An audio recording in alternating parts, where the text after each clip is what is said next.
This episode of The Whitney Reynolds Show is supported by Veterinary Specialty Center, excellence with heart, mind, and soul. Additional support was made possible in part by the Respiratory Health Association, raising funds and awareness for lung disease research and programs, and Reach Out Community Center. Reach out and help one child at a time.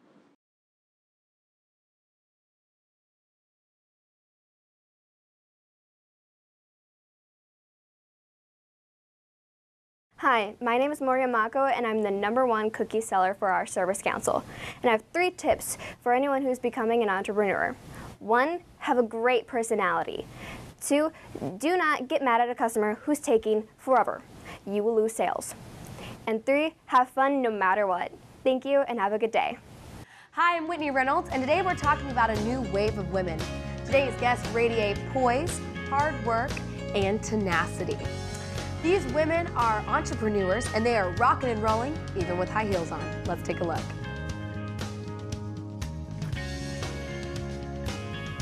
You're watching The Whitney Reynolds Show.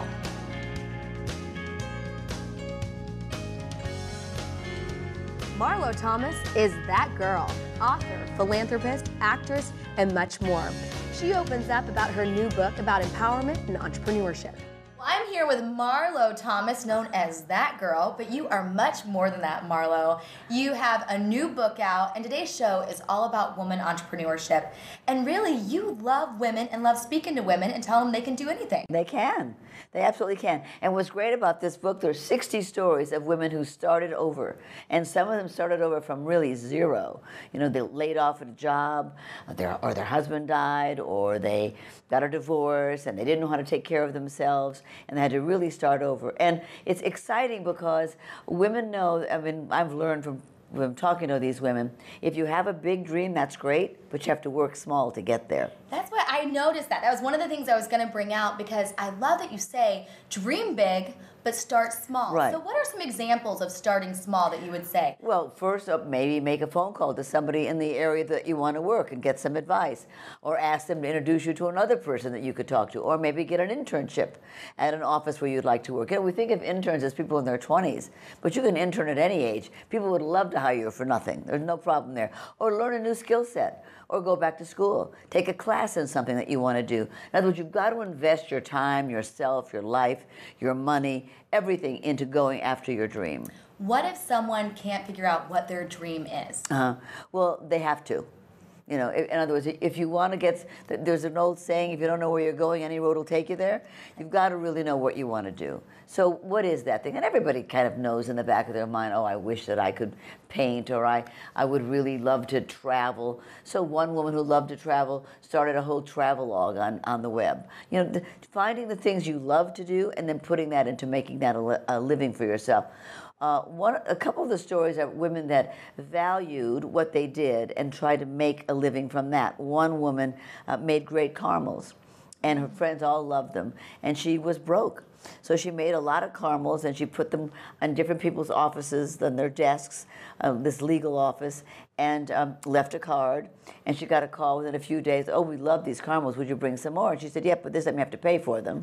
And she made a whole caramel business, and she's making millions. Wow. Another woman, her husband died when she was in her 30s. She had 3 little kids. Her husband was in his 30s, so she wasn't expecting that to happen. And she had no way of making a living. And her friend said to her, you know, you make jewelry for all your friends. Why not make jewelry and sell it? So she stayed up all night after her kids went to bed and made earrings and nose rings and bracelets and all this stuff, and sold them on eBay and Etsy, and sold them in stores. Now she has her own store, her own business. So, you know, a lot of women have to stop and say, okay, what is it that I do well? Do I bake cookies great? Do I make jewelry? I mean, Paul Newman made a whole business out of his salad dressing and his pasta sauce. So there are ways in which to make money with the stuff you already know how to do. So knowing what makes almost your heart smile, right, what you love doing, is something that can overflow right. for women. And that you're good at. Yeah. That you're good at. Love that. So how did you pick your 60 women? Well, on my Facebook page and on AOL and Huffington Post Facebook pages, we went out and said we're looking for women who are starting over or have started over or are looking to start over, and they just came in by the thousands. So what is your dream? Because you always talk about people finding their dream. I mean, you have lived an amazing life. You are doing everything. But what is like your big dream that you still want to achieve? Well, everything that I do comes organically from me. This book, It Ain't Over Till It's Over, came because I was going around the country raising money for St. Jude, and women were telling me in my audience that they felt stuck, that their dreams had run out on them, or that they never really got the dream they wanted because they had to, raise their kids, and so they sort of supplemented the family income. But now they really want to get what they wanted to do. And some women bought a wonderful dream of raising a family. But then now they're 42 years old, and their daughter has a driver's license, and their son's gone off to college, and they're standing in their lovely house and saying, hey, I'm 42 years old. What am I going to do with the rest of the 40 years I have left?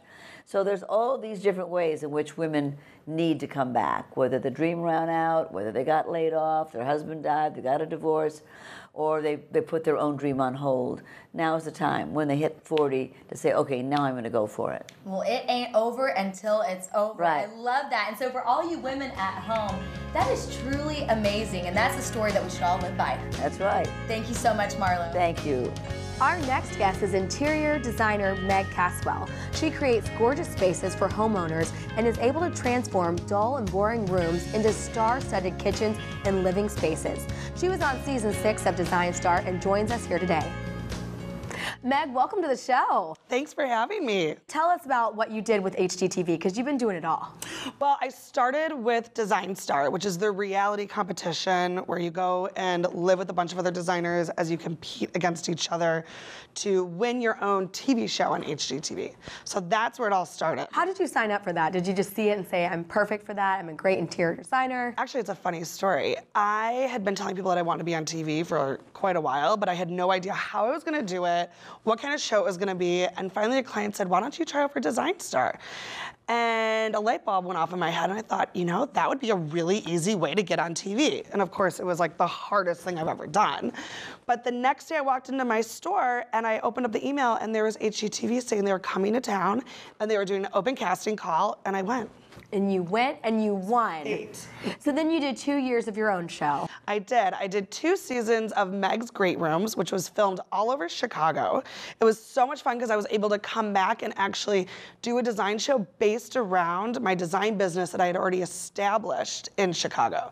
So I got to use my crazy upholsterer, and he was on TV, and I got to really incorporate my shop, and it was fun. It was great. Yeah, so before you were HGTV and everywhere, you were a woman entrepreneur. You were running your own business. Tell us about what the early days were like. Well, everyone thought I was crazy when I wanted to open up a retail store in the middle of a recession. Everyone thought, what are you doing? Well, as an interior designer, it's difficult for people to find you unless it's through referrals. So I thought, why not create my own platform for people to find me, see what my style is like, be able to buy fun things for their home, and have their interior designer accessible to them all the time. So I went to a bank and I convinced them to give me a loan, and I opened up a bunch of, loans to start the shop, and very quickly it became successful because my heart was in it, and I think everyone saw that. What were some of the biggest challenges that you had? Being a boss, having employees it's not for everyone. I wanted everyone to be my friend, but you can't always do that when you're a businesswoman. You really have to remember what your focus is and what you're there to accomplish. And it's not about necessarily making sure everyone else is okay. You have to make sure you're taking care of your business at the same time. So what are some of your future plans? Well, I've recently had a baby, so that is my immediate future and my whole focus right now. Your forever future, 18 years future. Don't remind me. But yes, that is my long-term commitment. And I've been designing for clients. A lot of my older clients have come back again with a new home or a new project. So that's been a lot of fun to be able to reconnect with clients I worked with 10 years ago. So you've kept the business strong and going. Absolutely. I think any businesswoman is smart to surround themselves by people like themselves who believe in what you're doing. And that's what I did. I created sort of a support network to help me do television and design at the same time. Well, thank you so much for coming on. That's exactly what we're doing here today. We're surrounding our viewers with the best women entrepreneurs. Well, now it's time for our social sizzle, and we didn't want to leave the men out. So we have 103.5 Kiss FM's Jordan weighing in on a segment that he does monthly with me, where we bring in rock star women that are doing their thing and giving back. Let's take a look. It is now time for your social sizzle. And I know we've had a ton of rock star women entrepreneurs on today. And you're seeing this guy's face and you're thinking, what's going on? Gotta have a guy on the show too. That's right, ladies. We are featuring Jordan from Kiss FM. We are in their studio today. And it looks like we're doing a radio show, but we're going to talk all about women on this segment, right, Jordan? I love it. We do it once a month with you. You bring some of the most powerful women that you can find onto the show. It's fantastic. We have a segment on Kiss FM called Whitney's Women. It's on the weekly show. And we have highlighted all sorts of things from lung health, which actually on the airwaves, we made you commit to jumping off a building for lung health. Wasn't my favorite moment of the segment, but we did it, and we rappelled off the 27th floor of the WIT. We've also had the Girl Scouts come on. It was during Girl Scout cookie sales, and that was really interesting because we found out that they are teaching the young kids some of the first entrepreneurial skills. They are, and we also wound up purchasing a lot of Girl Scout cookies, so it seems like there's unintended consequences to every single segment that you have on the show. That is right, but the women that we are having on are making a difference, and actually you have worked with a ton of celebrities that are making a difference, different artists that are using their platform to not only sing and have number ones, but they're also making a difference. Yeah, they are, and it's interesting because a lot of times you wouldn't know this because what's in the tabloids and what's out there in the news is all about their relationships or a picture they took or something like that, a performance they did. But artists like Katy Perry, Kesha, Jennifer Lopez have all been on the show, and I've talked extensively to them about the work that they do with charities and different charitable organizations. It's fantastic, the stuff that they do that doesn't go noticed. So when you're interviewing them, do they bring that out, or do you have to kind of pull for it? I gotta pull for it. They don't, and that's what's great is they really do care about the causes that they promote, but they promote them kind of behind the scenes because it's the other work that they do that's always out there on the forefront. So I bring it out of them because I just feel like people should know about it. They should know about the good that comes along with these artists in addition to everything else that you usually get from them. What's one of your favorite stories of talking to an artist and finding out maybe one of their charities? I would say Katy Perry, because Katy Perry's a huge international superstar that you don't really know a lot about personally. She's very good at keeping that stuff private. And to find out all of the different charitable things that she's done, she's also politically involved. It was really interesting to talk to her and get an idea of where her head's at and why she does some of the charitable things that she does do. Would you consider some of these artists, even though they might have a manager, but they're their own entrepreneur in a sense? They are, and it depends on who they have around them in terms of how much they expand and how much they do outside of their typical job. And it really is a job, what they're doing, even though they're performing and making a lot of money and having a great time. And, you know, Katy Perry, Jennifer Lopez have great people around them, but they are the brand and they are the ones that are focused on giving back and putting out #1 singles all of the time, it seems like. Well, you brought me to my next question. You play all sorts of songs whenever it comes to like hip #1, what's going on, men or women? Who has more #1s? I think all time, if you had to look at it all time, men probably lead it. I mean, you're talking Michael Jackson, the Beatles, but you've got the Mariahs of the world, the Katy Perrys of the world, Whitney Houston making strong pushes over time to take over that #1 spot in terms of the genders. Women on the rise. That's true. Well, thank you so much, Jordan, for taking time out of your busy schedule. And is it weird being on TV? Not at all. It's fantastic. You make it so easy. He's used to being behind this thing, so I'm glad to bring your little face out. Thanks for having me. Appreciate it. Jordan from Kiss FM. Now it's time for the viewer's voice, where we have our viewers weigh in. This week's question is, do women have a more difficult time in the workplace compared to men? I think it depends what the workplace is and the structure of the organization. I'm an insurance agent now, and I think in sales, women might have an edge. People are nicer to women, I think.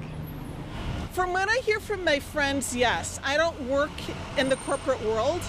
I've mostly have worked in non-traditional positions. Yes, I feel that the women are underpaid. I feel that there's a bias to male gender and performance. Well, our next two guests have a lot in common. They're both entrepreneurs from New York and both created products that women are loving.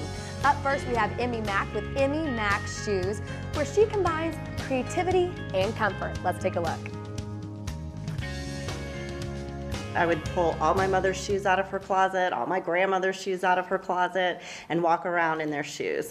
These shoes are just not normal shoes. They are handcrafted. In Italy. Yeah, that's like a major piece to the puzzle. So how did you form that up to actually start the business? I knew that I wanted to make them in Italy for a couple of reasons. One, I have some family relatives that are originally from there, and I was always very entrenched in the Italian culture, and I loved going there, and I love the products that they make. They have the highest quality, particularly in the shoe industry. Italy and the Italians make the best shoes, there's no question. So how did you find your shoe man or woman over there? Well, that was the missing piece. That's the part that took me so long. And I finally met a gentleman who was a shoe veteran. He was in the industry in Italy for 37 years. And that was just fate, my introduction to him. And that was the piece that I had been looking for a long time. So when I met him, he introduced me to the right people in Italy, and we were able to produce. How did they go through that process to decide? Was it comfort, like were they looking for comfort or imagine. Yeah. No, I think it was just based on an aesthetic. And then I was told when they were putting my shoes on, they happened to be comfortable too, which was just and that is an added bonus. We try very hard. We do old school fitting for our shoes, so hopefully they are comfortable for most. So what's the vision going forward? Because you've already conquered a lot. How many years has Emmy Mack been around? 2.5. 2.5 years. So what's the vision going forward? Do you want to be in every department store? What's it looking like? I think we're going to grow organically and see what happens. We're so excited for the wonderful clients and customers that we have now, and the more people that are wearing Emmy Max, the better, I feel like. And I love seeing them on. You're selling them everywhere too. We are selling all over the country now. We've just gotten a couple of international clients as well. Our next guest joined us via Skype. Heather Thompson is a woman entrepreneur by day and night, and also a reality star from The Real Housewives of New York. Let's take a look. Thank you, Whitney. I'm so psyched to be here. Yeah, you know, having a show on women entrepreneurs, you are really amazing because people might know you from The Real Housewives of New York, but tell us about Yummy Tummy. Well, Yummy by Heather Thompson is actually the name of the brand, was started with the initiative of the Yummy Tummy 3-panel tank. So Yummy by Heather Thompson is really the umbrella of a lifestyle initiative of essentials built for women by a woman. So for people at home watching, how would you describe starting a business from the ground up? Well, if you go to yummylife.com, I'm not kidding, like you can really look at all the facets and elements that you need for a business. And why I say that is because there's a lot of things that you need when you're starting a business, but first and foremost, what you need is you need to love what you do. You need to love what you do. And the reason I say that is because you're going to be doing a lot of it. Okay, starting a business is no easy task. Nothing comes overnight, and nothing worth anything comes without work. So first and foremost, love what you do, have passion about what your startup idea is. And number two, remember why you started the business. You know, as years go by, remember why you got into it to begin with, and hold on to your values, hold on to your ethics. Even if you're dealing with people who don't have them, make sure that you do. I think that that's a really important. People get all caught up in the business, and then they kind of forget, you know, how they like to be treated, how they treat other people changes. Oh, my name's on the front door. Don't get too big for your britches, as my mother would say. Because remember, another tip is You can never achieve anything alone. You know, it's like not one person has ever been known for anything. You know, Steve Jobs had his counterpart. Like, everybody has somebody. So you can never achieve anything alone. And just because it's not your way doesn't mean it's the wrong way. Give people autonomy. Give them a chance to mess up so that you can help them fix it, for example. And most importantly, it's only a mistake if you make it twice. The first time, it's a lesson. So learn your lessons, fail fast, and remember, it's not how you hit the mat, it's how you get back up. Well, thank you so much for giving us a glimpse at your life, your business. You really are a woman entrepreneur just working it, girl. Corey McFadden has turned her dream into a reality. Known for her VH1 House Consignment reality series and her e-drop-off store, she has found success early and explains how to maintain it. Well, our next woman entrepreneur that we must introduce you to is Corey McFadden, owner of eDrop-Off, and you actually created this in college? I had an idea. I was up late sewing my project one night and I saw an infomercial for an eBay drop-off store. And if you remember long, long ago, before social media and really when eBay was new, there used to be eBay stores and they were quite popular, kind of like the 40-year-old virgin. And I saw the commercial and it was like that moment that I was like, okay, I'm gonna start an eBay store and I'm gonna sell designer luxury goods. And you know, 22 and fearless, that's what you do. How did you know how to do that here in Chicago? Because you're not from Chicago originally. No, I actually grew up in Kansas City, so I was very new here. I'd only been in Chicago for 2 years when I finished school. And I did it by networking. Once I started my business, it was like old school networking. You know, now I think we're all so quick to like shoot a text or an email or poke somebody or, I mean, there's a million things you can do. But I literally like hit the pavement and went out and met people and put myself in, you know, social situations that were difficult, like going to a luncheon and not knowing a soul and people asking you like, how did you get here? And my reply being like, in a cab. And just meeting and building a network to where I had access to those goods, because Chanel doesn't just walk in the door. That is right. What do you feel like was your tipping point? Because everyone always talks about that. You have a business, you're doing okay, but what was that point for you?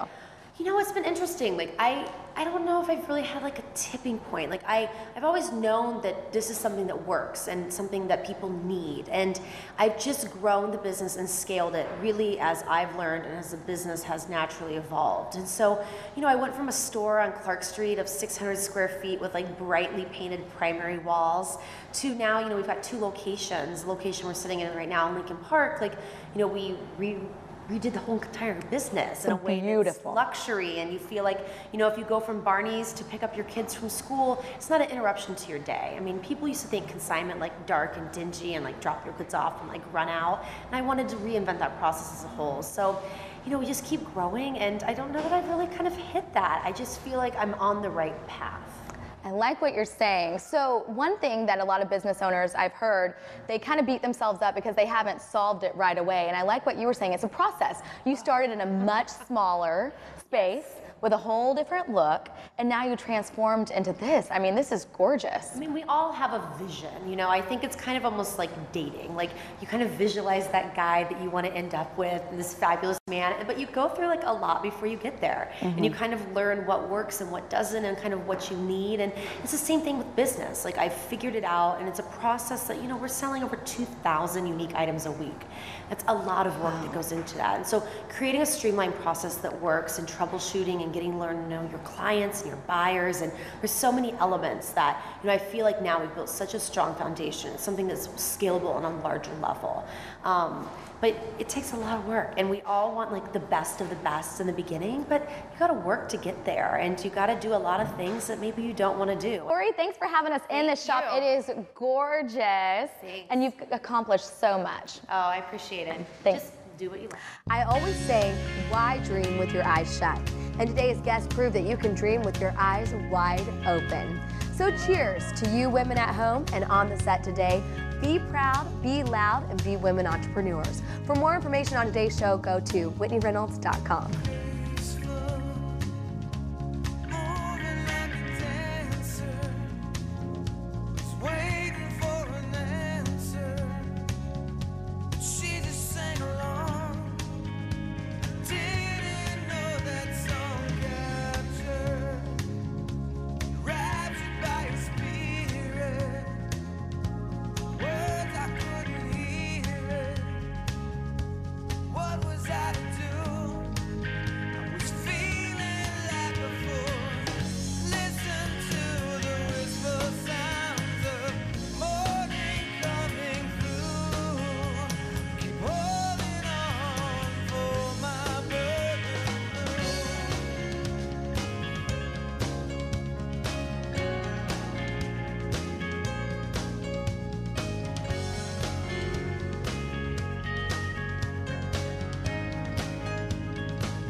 This episode of the Whitney Reynolds Show is supported by Veterinary Specialty Center, excellence with heart, mind, and soul.